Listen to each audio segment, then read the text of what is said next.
Hello everyone, welcome to my channel DM learn academy. DM learn একাডেমির YouTube প্ল্যাটফর্মে সবাইকে স্বাগত জানাই। বন্ধুরা, আশা করি তোমরা সবাই ভালো আছো। দেখো বন্ধুরা, আজকে চলে এসেছি একটি গুরুত্বপূর্ণ ভিডিও নিয়ে।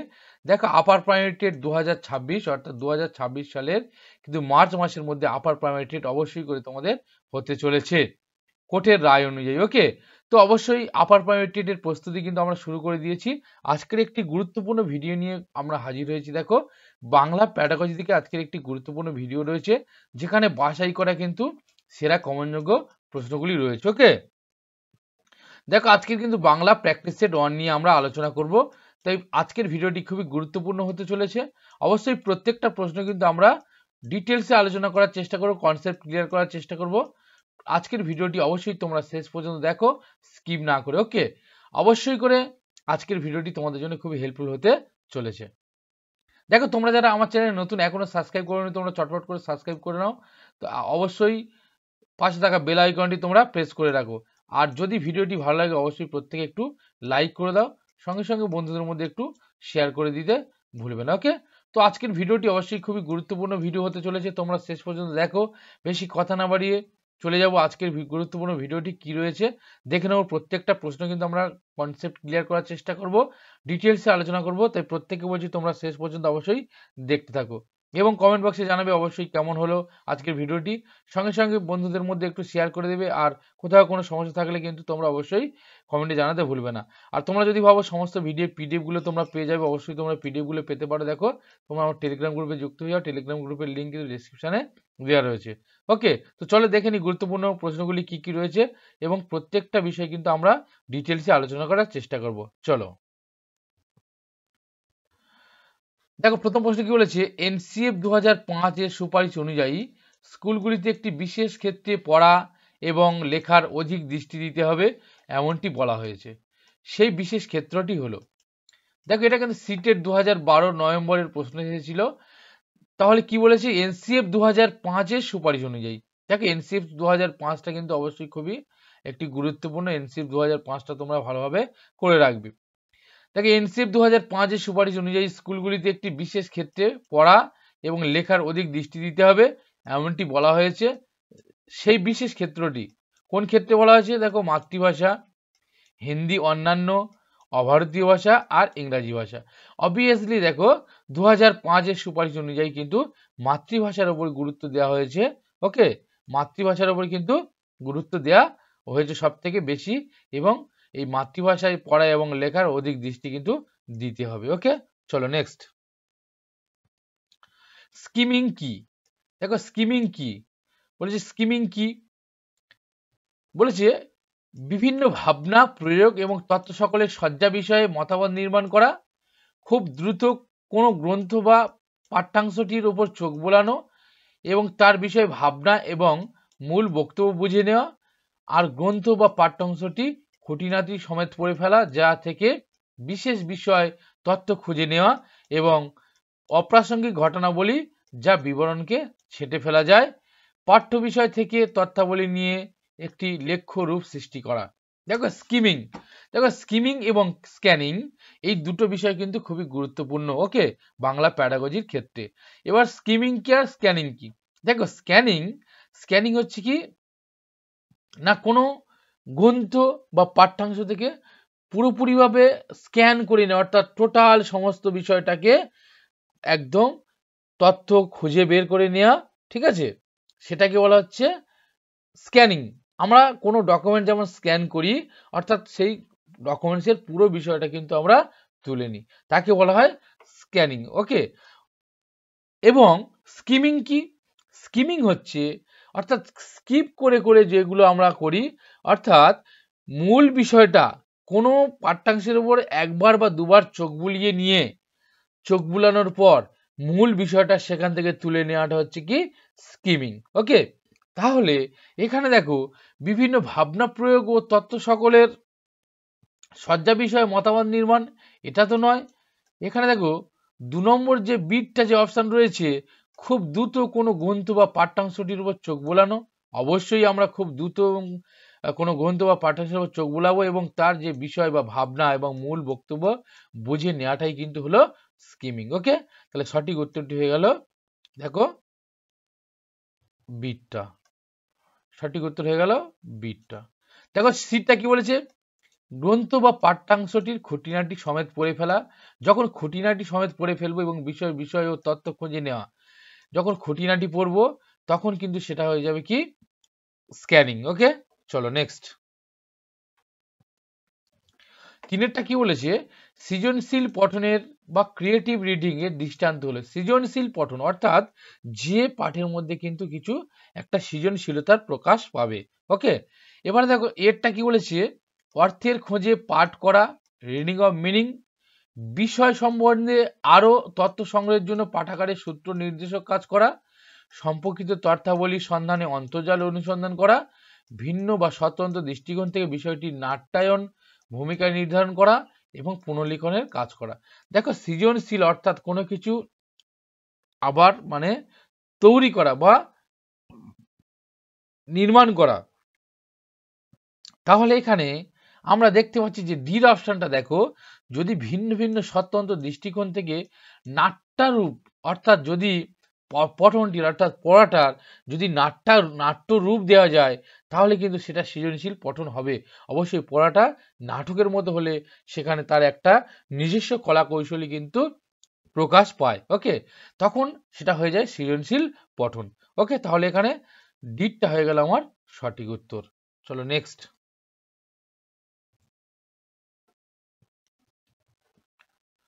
দেখো 4 নম্বর কি বলেছে, যদি লেখাটি সংক্ষিপ্ত, সম্পূর্ণ, প্রথম পুরুষে বর্ণিত, অপ্রাসঙ্গিকতাবিহীন, আবেগপ্রবণ, অতিকথন, দোষশূন্য হয় এবং লেখাটি যুক্তি পারম্পর্যে গ্রথিত হয় তাহলে লেখাটিকে বলা হয়। দেখো এটা সিটের 2012 নভেম্বরের প্রশ্নটি কিন্তু এসেছিল। কি বলেছে, যদি লেখাটি সম্পূর্ণ, প্রথম পুরুষে বর্ণিত, অপ্রাসঙ্গিকতাবিহীন, আবেগপ্রবণ, অতিকথন, দোষশূন্য, লেখাটি যুক্তি পারম্পর্যে গঠিত হয় তাহলে লেখাটি হবে স্মারকলিপি, রিপোর্ট, খবরের কাগজের নিবন্ধ আর শ্রেণীবদ্ধ বিজ্ঞাপন।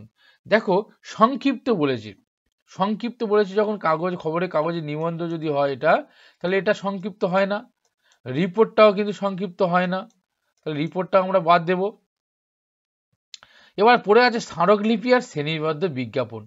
দেখো শ্রেণীবদ্ধ বিজ্ঞাপনের মধ্যে কিন্তু আবেগপ্রবণ যে অতিকথন সে বিষয়টা কিন্তু থাকে না। ওকে, আর প্রথম পুরুষে বর্ণিত যেহেতু বলেছে তাহলে শ্রেণীবদ্ধ বিজ্ঞাপনটা কিন্তু এখানে আমাদের হবে না। কি হবে না, যখন আবেগপ্রবণ বিষয়টা থাকে তখন সেটা হয় স্মারকলিপি এবং সেখানে কোনো অপ্রাসঙ্গিকতা বিহীন অর্থাৎ অপ্রাসঙ্গিক কিছু থাকে না এবং কি হয় লেখাটি কিন্তু যুক্তি পারম্পর্যে গঠিত হয় তখন সেটা হয়ে যায় কি আমাদের স্মারকলিপি। ওকে, তাহলে সঠিক উত্তর হয়ে গেল স্মারকলিপি। চলো নেক্সট। 5 নম্বর কি বলেছে দেখো, পাঠ সংলগ্নতা বা টেক্সচুয়াল কোহেনশন বলতে বোঝায়। অর্থাৎ তাহলে পাঠ সংলগ্নতা বা টেক্সচুয়াল কোহেনশন মধ্যে কি বোঝায়, দেখো বাক্য বা অনুচ্ছেদগুলি সম্পর্ক তৈরি করার জন্য সর্বনাম, সংযোজক এবং সমার্থক শব্দের ব্যবহার, অনুচ্ছেদ গঠন এবং এমনভাবে করা যাতে কাহিনী পারম্পর্য রক্ষিত হয়, একটি অনুচ্ছেদ কার্যকরণ সূত্রে তথ্যগুলি তুলে দেওয়া, একটি দীর্ঘ ছেদিন পাঠ রচনা করে যথেচ্ছক্রমে জ্ঞাতব্য বিষয়গুলি তুলে দেওয়া। দেখো পাঠ সংলগ্নতা অর্থাৎ একে অপরের একটা পাঠ মানে একটা বাক্য বা অনুচ্ছেদগুলির মধ্যে কিন্তু একটা সম্পর্ক তৈরি করার বিষয় রয়েছে। সংলগ্ন অর্থাৎ একে অপরের কাছাকাছি যে বিষয়টা সেটা কিন্তু বোঝায়।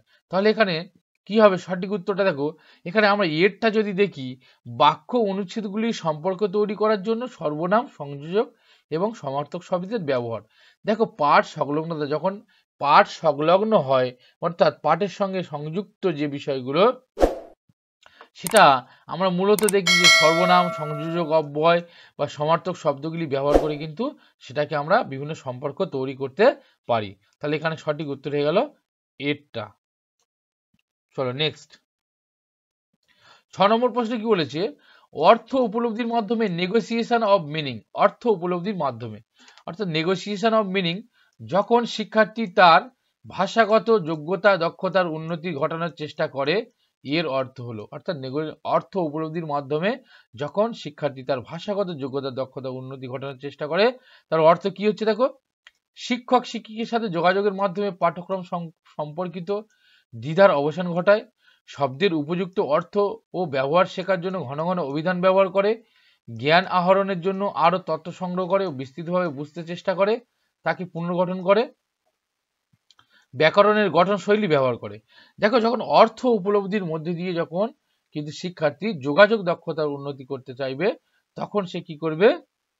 তখন অবশ্যই সে তার জ্ঞান আহরণের জন্য তথ্য সংগ্রহ করবে এবং সেগুলো কি বিস্তৃতভাবে বোঝার চেষ্টা করবে, আর তথ্যকে কিন্তু সে পুনর্গঠন করার চেষ্টা করবে। ওকে, অর্থাৎ সেই বিষয়টাকে সে অর্থ উপলব্ধি করতে চাইবে এবং সেই অর্থ উপলব্ধির মধ্যে দিয়ে সে সমস্ত বিষয়টাকে কি হবে? পুনর্গঠন করার চেষ্টা করবে। ওকে, তাহলে এখানে সঠিক উত্তর হয়ে গেল সিটটা। চলো নেক্সট, 7 নম্বর প্রশ্নে কি বলেছে? প্রামাণিক শ্রবণ অথেন্টিক লার্নিং অর্থে বোঝায়। অথেন্টিক লার্নিং বলতে কি বুঝি আমরা? দেখো, অথেন্টিক লার্নিং অর্থাৎ বিশেষ কাজ করার জন্য, ঠিক আছে, একদম একাগ্রভাবে যে শোনা হয় যে বিষয়টা, অথেন্টিক লার্নিং। অথেন্টিক অর্থাৎ কোন রকম সেখানে ফাঁক ফোকর থাকে না, সেই শ্রবণটা খুব একদম মনোযোগ সহকারে হয়, তখন সেটা হয়ে যায় অথেন্টিক লিসেনিং। ওকে, একজন শিক্ষকের বলা বা প্রায় লিখিত বক্তৃতার শ্রবণ বিশেষ কাজ করার জন্য প্রয়োজনীয় বিশেষ জ্ঞাতব্য বিষয়গুলিকে অনুধাবন করার উদ্দেশ্যে একাগ্রভাবে শোনা, শ্রবণ স্তরের সেই অবস্থা যেখানে শ্রোতা একটি কাজ সম্পূর্ণ করেন, মুখে মুখে বলা বা রেকর্ড করা একটি স্বাভাবিক স্বচ্ছন্দ কথোপকথনকে শোনা। দেখো, প্রামাণিক শ্রবণটা আমি বললাম যে বিশেষ কিছু কাজের জন্য কিন্তু একদম গুরুত্বপূর্ণভাবে একাগ্রভাবে শোনা, যেটা সেটা হচ্ছে প্রামাণিক শ্রবণ। তাহলে এখানে সঠিক উত্তরটা কি হবে? দেখো, বিটটা কিন্তু সঠিক উত্তর হয়ে যাবে। একাগ্রভাবে শোনা অর্থাৎ বিশেষ কাজ করার জন্য প্রয়োজনীয় বিষয়গুলিকে বা জ্ঞাতব্য বিষয়গুলিকে অনুধাবন করার জন্য একাগ্রভাবে শোনা হচ্ছে প্রামাণিক শ্রবণ। চলো নেক্সট কি বলেছে? 8 নম্বর প্রশ্ন বলেছে, নোয়াম চমস্কির তত্ত্ব অনুসারে একটি ভাষা হলো। নোয়াম চমস্কির তত্ত্ব অনুসারে একটি ভাষা কি? একটি নির্দিষ্ট শৃঙ্খলাবোধ গড়ে তোলা এবং উৎপাদনমূলক কার্যধারা, সৃজনমূলক কার্যধারা, এ ও বি সঠিক কোনোটি নয়। দেখো, নোয়াম চমস্কির তত্ত্ব অনুসারে ভাষা কিন্তু একটা নির্দিষ্ট শৃঙ্খলাবোধ গড়ে তোলা যায় এবং উৎপাদনমূলক কার্যধারা সঙ্গে সঙ্গে সৃজনমূলক কার্যধারার সঙ্গে কিন্তু সম্পর্কযুক্ত। ওকে, তাহলে এখানে সঠিক উত্তর হয়ে গেল কি? দেখো, এ ও বি হলো সঠিক উত্তর। নেক্সট, 9 দাগে কি বলেছে? শব্দসজ্জার সাউন্ড সিকোয়েন্সের পরম্পরা কিভাবে একজন শিক্ষার্থীর বাকপটুতা বা কথা বলার দক্ষতাকে বাড়াতে পারে। শব্দসজ্জার পরম্পরা অর্থাৎ সাউন্ড সিকোয়েন্স কিভাবে একজন শিক্ষার্থীর বাকপটুতা বা কথা বলার দক্ষতাকে বাড়তে পারে। দেখো, কিছু সূক্ষ্ম সত্য ঘটনা শুনিয়ে তাদের বলা যেতে পারে আপন আপন বয়ান বিবরণ করতে, কানে শোনা যায় না রেকর্ড করা কিছু শব্দমালা শিক্ষার্থীকে শুনিয়ে তাকে বলা যেতে পারে শব্দসজ্জাকে বা শব্দমালাকে গল্পের আকারে বা ব্যাখ্যা বা বিশ্লেষণ করতে, যে কোনো বাগমূলক কার্যক্রমের সঙ্গে জড়িয়ে কিছু উদ্দেশ্যমূলক প্রয়োজনীয় শ্রুতিলিপি দেওয়া যেতে পারে। এইভাবে বাকপটুতা বাড়ানোর জন্য শিক্ষার্থীদের মধ্যে কিছু কার্টুন বা অন্যান্য দৃশ্যমূলক ব্যাপার ছড়িয়ে দিয়ে তাদের দিয়ে কথা বলানো। দেখো, কার্টুন বা কিছু দৃশ্যমূলক ব্যাপার ছড়িয়ে দিয়ে এইভাবে কিন্তু শব্দসজ্জার তাদের যে বাকপটুতা শব্দসজ্জার মাধ্যমে সেটা কিন্তু করা যায় না। তাহলে আমরা ডিটা প্রথমে এলিমিনেট করে দিলাম।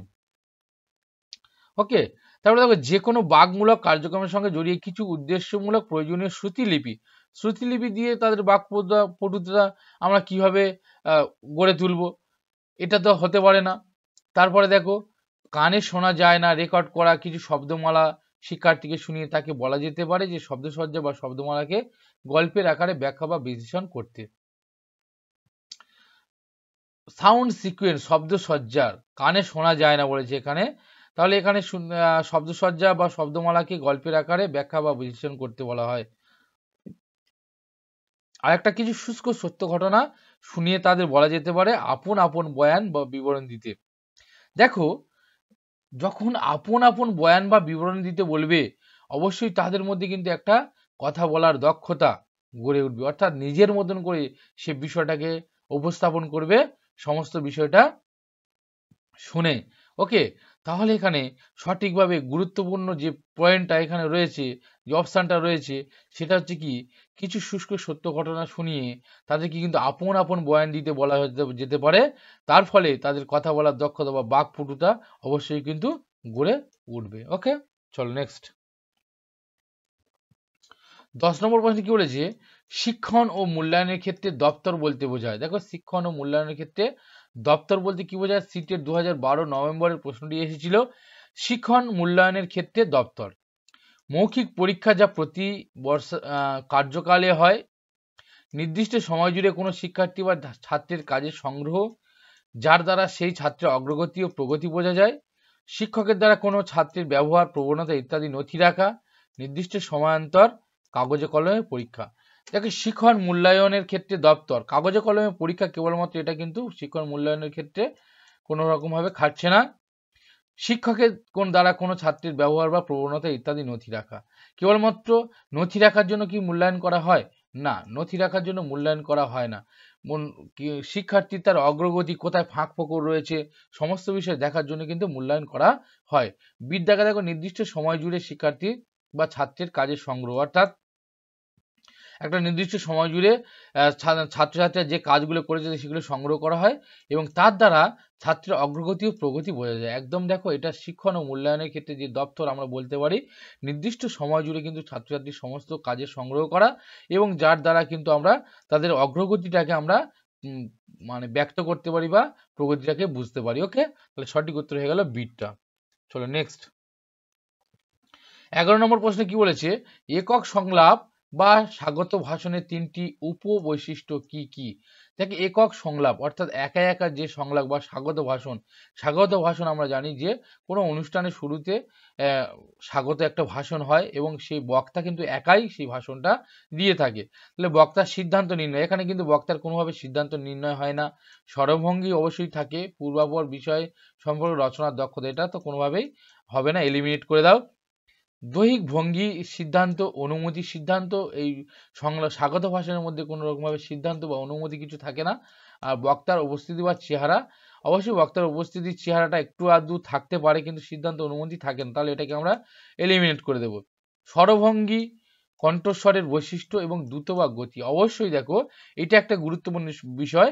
একটা স্বাগত ভাষণ অর্থাৎ ভাষণের একটা স্বরভঙ্গি থাকবে এবং কণ্ঠস্বরের একটা বৈশিষ্ট্য অবশ্যই থাকবে, কণ্ঠস্বরটাকে ওঠানামা করতে হবে, তাহলে মানুষের মধ্যে একটা আকর্ষণীয় বাড়বে এবং দ্রুতি বা গতিটা অবশ্যই কিন্তু এখানে থাকতে হবে। তাহলে এখানে সঠিক উত্তর হয়ে গেল সিটটা। চলো নেক্সট। 12 নম্বর কি বলেছে, সামাজিক দৃষ্টিভঙ্গির দিক থেকে মাতৃভাষার ভূমিকা কি? সামাজিক দৃষ্টিভঙ্গির দিক থেকে মাতৃভাষার ভূমিকা কি? সুনাগরিকতার শিক্ষাদান করা, সামাজিক গুণাবলী সুষম বিকাশ ঘটানো, প্রগতিশীল চিন্তাধারার সঙ্গে পরিচয় করা। অবশ্যই দেখো, সামাজিক দৃষ্টিভঙ্গির দিক থেকে মাতৃভাষার ভূমিকা সুনাগরিকতার শিক্ষাদান, সামাজিক বিকাশ গুণাবলীর বিকাশ ঘটানো এবং প্রগতিশীল চিন্তাধারার সঙ্গে পরিচয় করানো, এই তিনটেই অবশ্যই সঠিক, অর্থাৎ এখানে সবগুলি সঠিক উত্তর। চলো নেক্সট। 13 নম্বর বলেছে, আহরণ বা প্রতিকূল পরিবেশ, আহরণ প্রতিকূল পরিবেশে অ্যাকুইজিশন পুয়ার এনভায়রনমেন্ট, প্রতিকূল পরিবেশে এমন অবস্থা যেখানে, অর্থাৎ প্রতিকূল পরিবেশে যেটা অ্যাকুইজিশনটা কেমন অবস্থা, যেখানে কি ছাত্রদের কাছে ভাষা শিক্ষার কোনো সুযোগ থাকে না, হিন্দি বা মাতৃভাষা হলো লিঙ্গুয়া ফ্রাঙ্কা, বাংলা ভাষা ব্যবহার কেবলমাত্র ক্লাসের মধ্যে সীমাবদ্ধ থাকে, বাংলা ভাষা বাড়িতে বলা হয় না একেবারেই। দেখো, বাংলা ভাষা অবশ্যই তো বাড়িতে বলা হয়, তাহলে এটাকে আমরা এলিমিনেট করে দেবো এবং কেবলমাত্র বাংলা ভাষা ক্লাসের মধ্যে সীমাবদ্ধ থাকে এরকম তো কিছু নয়। আর ছাত্রীদের কাছে শিক্ষার কোনো সুযোগ থাকে না, এটা আমরা এলিমিনেট করে দেবো।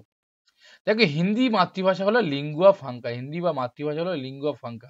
এবার লিঙ্গুয়া ফ্রাঙ্কাটা কি না, লিঙ্গুয়া ফ্রাঙ্কা হচ্ছে কি বহু ভাষাভাষী অঞ্চলে, দেখো এখানে আমি নোট করে দিয়েছি অবশ্যই, যে বহু ভাষাভাষী অঞ্চলে যে সাধারণ ভাষা যোগাযোগের মাধ্যম হিসেবে ব্যবহৃত হয়, অর্থাৎ এটি একটি মিশ্র ভাষা। অর্থাৎ দেখো, এই প্রতিকূল পরিবেশে কিন্তু মাতৃভাষাটা একটা মিশ্র ভাষা বা হিন্দি ভাষা, এটা লিঙ্গুয়া ফ্রাঙ্কা হিসেবে কিন্তু অবস্থান করে, অর্থাৎ এই ভাষার মধ্যে দিয়ে কিন্তু সাধারণভাবে যোগাযোগটা গড়ে ওঠে। ওকে, তাহলে সঠিক উত্তর হয়ে গেল বিটটা।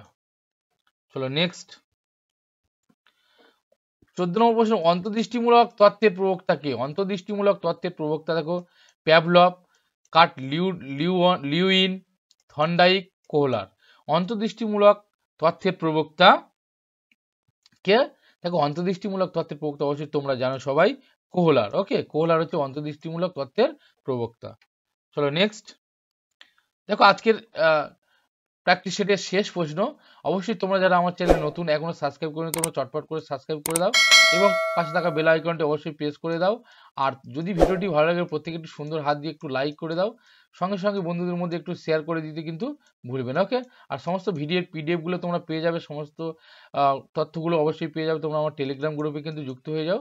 টেলিগ্রাম গ্রুপের লিঙ্ক কিন্তু ডেসক্রিপশানে দেওয়া রয়েছে। ওকে, তো চলো আজকে শেষ প্রশ্ন দেখে নিই। সারাংশ লেখার জন্য যে দুটি গুণের প্রয়োজন হয়। দেখো সারাংশ লিখতে গেলে কোন দুটি গুণের প্রয়োজন হয়? সঠিক লিখতে পারা, সংযোজক অব্যয়গুলির ব্যবহার করে শব্দের বদলে চিহ্ন প্রয়োগ এবং সঠিক লেখার ক্ষমতা, সমার্থক শব্দ ব্যবহারের দ্বারা বক্তব্যকে নিজের ভাষায় পুনর্লিখিত করার ক্ষমতা, বক্তব্যের মধ্যে ভাবনাগুলিকে গুরুত্ব অনুযায়ী চিনে নিতে পারা এবং অধিক গুরুত্বপূর্ণ এবং কম গুরুত্বপূর্ণ সূত্রগুলি বেছে নেওয়ার ক্ষমতা। দেখো সারাংশ অর্থাৎ কোনো একটা বিষয়বস্তু করে তার একটা সার সংক্ষেপ অর্থাৎ মূল বিষয়গুলো তুলে নিয়ে সুন্দর করে একটা সারাংশ তৈরি করা। অর্থাৎ কোনো একটা আমরা গল্প পড়লাম বা কোনো একটা কবিতা পড়লাম, সেই কবিতাটা পড়ে তার মধ্যে মূল বিষয়গুলি বা মূল ভাবনাটা কি বলতে চেয়েছে সেটা হচ্ছে কিন্তু এখানে সারাংশ হিসেবে আমরা তুলে নিই। ওকে, তাহলে এখানে সঠিক উত্তর কি হবে দেখো তোমরা বুঝতে পারছো অবশ্যই। বক্তব্যের মধ্যে মূল ভাবনাগুলি কিন্তু গুরুত্ব অনুযায়ী চিনে নিতে পারে এবং অধিক গুরুত্বপূর্ণ ও কম গুরুত্বপূর্ণ সূত্রগুলি বেছে নেওয়ার ক্ষমতা। অর্থাৎ যেগুলো অধিক গুরুত্বপূর্ণ সেগুলোকে বেছে নিয়ে আমরা কিন্তু একটা মূল বিষয় যেটা জিস্ট হিসেবে তৈরি করতে পারি। তাহলে এখানে সঠিক উত্তর হয়ে গেল কি দেখো ডিটটা। দেখো এই ছিল আজকে কিন্তু গুরুত্বপূর্ণ 15টি প্রশ্ন। আশা করি আজকের ভিডিওটি অবশ্যই ভালো লেগেছে। যদি ভালো লাগে প্রত্যেকে একটু লাইক করে দাও, সঙ্গে সঙ্গে বন্ধুদের মধ্যে একটু শেয়ার করে দাও। ওকে, আর অবশ্যই তোমরা জুড়ে থাকো, তোমরা যারা নতুন এখনো সাবস্ক্রাইব করোনি তোমরা চটপট করে সাবস্ক্রাইব করে নাও। এরকম গুরুত্বপূর্ণ ভিডিওগুলো অবশ্যই তোমরা সম্পূর্ণ বিনামূল্যে তোমরা অবশ্যই পেয়ে যাবে। তোমাদের যতদিন না কিন্তু টেট পরীক্ষা হচ্ছে ততদিন কিন্তু আমি এইভাবেই তোমাদের সহযোগিতা করতে থাকবো। ওকে, অবশ্যই তোমরা কিন্তু চ্যানেলটি সাবস্ক্রাইব করে তোমরা পাশে থাকো। আর প্রত্যেককে ভিডিওটি দেখার জন্য অসংখ্য ধন্যবাদ। প্রত্যেককে জানাই শুভ দশমীর অর্থাৎ বিজয়া দশমীর শুভ আন্তরিক প্রীতি, শুভেচ্ছা ও ভালোবাসা। প্রত্যেকে তোমরা ভালো থাকো, পড়তে থাকো এবং ভিডিওগুলো দেখতে থাকো। প্রত্যেককে অসংখ্য ধন্যবাদ।